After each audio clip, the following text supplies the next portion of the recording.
হযরত ইউনূস আলাইহিস সালাম মাছে তারে গিলে ফেলে দিল।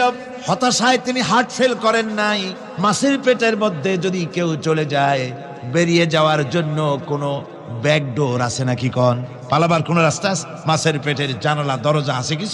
কিছুই না। তিনি হতাশ হলেন না। মাছের পেটের ভেতরে বসে হযরত ইউনূস আলাইহিস সালাম বুক ভরা আশা নিয়ে আল্লাহর দরবারে তিনি ঘোষণা করলেন, লা ইলাহা ইল্লা আনতা সুবহানাকা ইন্নী কুনতু মিনাজ জালিমিন। পড়েন না সবাই, লা ইলাহা ইল্লা আনতা সুবহানাকা ইন্নী কুনতু মিনাজ জালিমিন। হযরত ইউনূস আলাইহিস সালাম বললেন, আল্লাহ তুমি ছাড়া কোনো ইলাহ নাই, তোমার পবিত্রতা ঘোষণা করছি, আমি জালিমদের অন্তর্ভুক্ত হয়ে গেছি।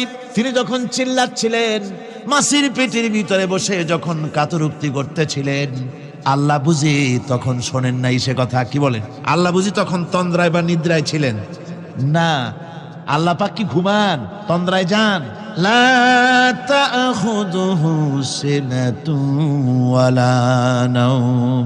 আল্লাহ রাব্বুল আলামিন বলেন, কোন তন্দ্রা বা নিদ্রা আল্লাহ রাব্বুল আলামিনকে স্পর্শ করে না।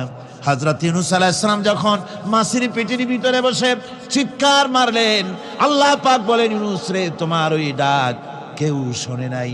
দুনিয়ার কোন রাজা বাদশাহ শোনে নাই, দুনিয়ার কোন বন্ধু বান্ধব তোমার শোনে নাই, কিন্তু আমি তোমার আরশের মালিক, আমি রব্বুল আলামিন শুনেছি।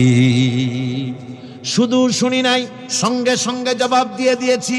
ফাস্তাজাবনা লাহু ওয়া নাজ্জাইনাহু মিনাল গাম্মি। পড়েন, ফাস্তাজাবনা লাহু ওয়া নাজ্জাইনাহু মিনাল গাম্মি ওয়া কাযালিকা নুনজিল মুমিনিন। আল্লাহ পাক বলেন, আমি জবাব দিলাম। মাছের পেটের ভিতরে বেদনা শুরু হয়ে গেল। মাছ আর তলদেশে শুয়ে থাকতে পারলো না, সাঁতরাতে পারলো না, মাছ ভেসে